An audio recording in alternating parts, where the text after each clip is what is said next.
Hey people, Bryce and Evie from, well, no, just Bryce. Start again. Hey people, Bryce from New Zealand here. Part of Bryce and Evie in NZ.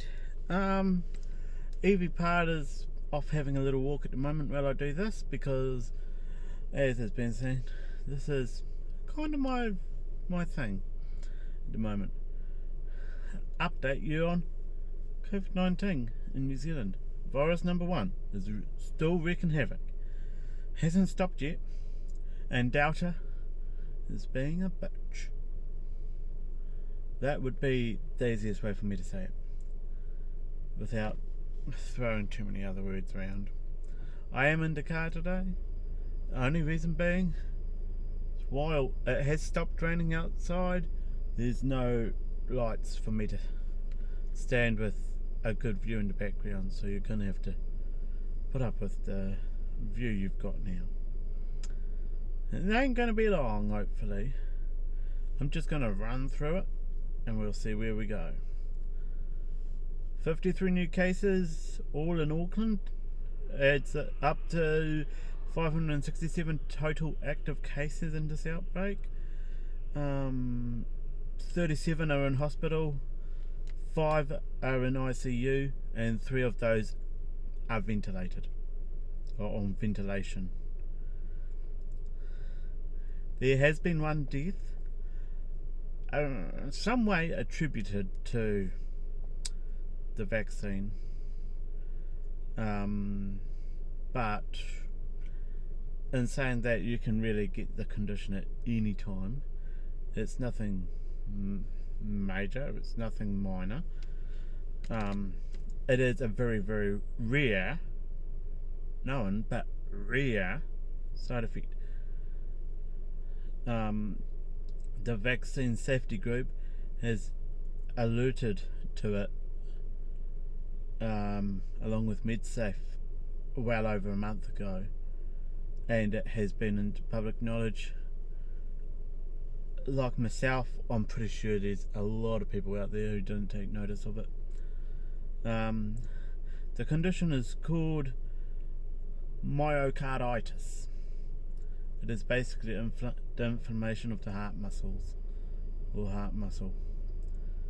And if you put it nice and simply, you're more likely to get myocarditis from being infected with COVID-19 than the vaccine. It's an extremely rare side effect. All vaccines to date have actually come with this listed as a side effect, even though it's really rare.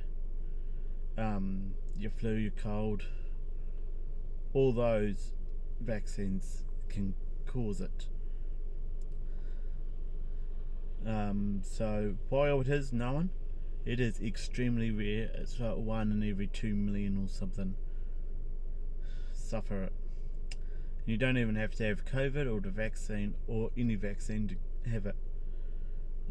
There is cases of myocarditis without COVID or without vaccines of any kind. That being said, I'm gonna move straight into locations of interest because there's half a dozen here and it won't take long. The Met, and all of these are Auckland places, by the way. So yeah, the Met Apartments, or Metro Apartments, Tassie Market, Residence Mount Terrace Apartments, bus NX2, Auckland Universities to Albany Station via Wellesley Street, and All About Children Manuera are the ones that are noticeably sticking out of the list at the moment of over 340 odd locations. So that's a bit.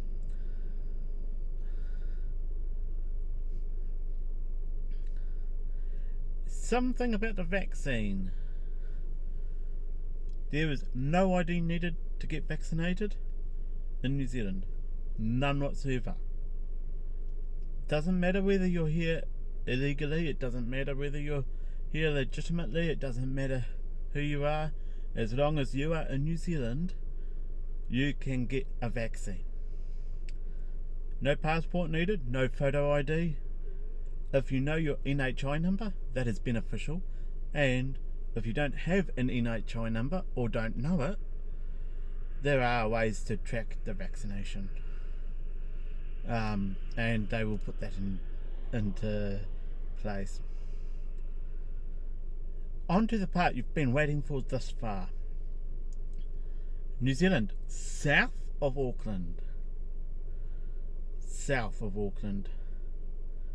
is moving to alert level 3 on Tuesday at 23:59 hours PM Wednesday morning, and that will be in place for a week. They will review the decision next week and decide whether we can move down to alert level 2 or stay at alert level 3 or go back to alert level 4, depending on all criteria.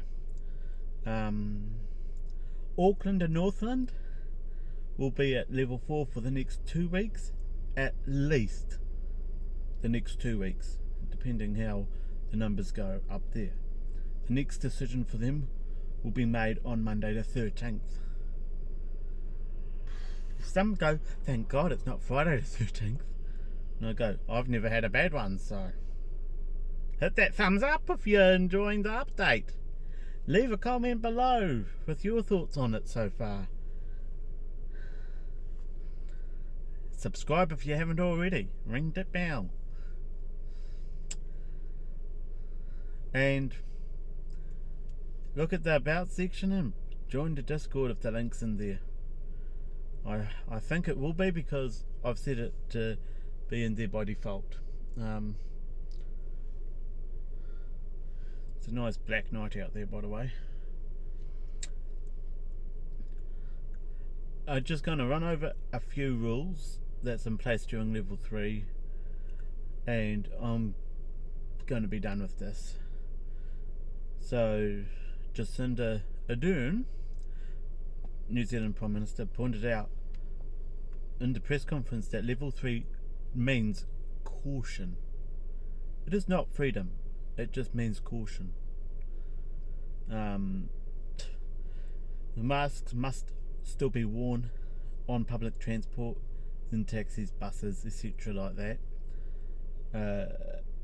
Keep a record of where you've been using the COVID Tracer app or the diary, and if you're using the diary, make sure you're vigilant with it.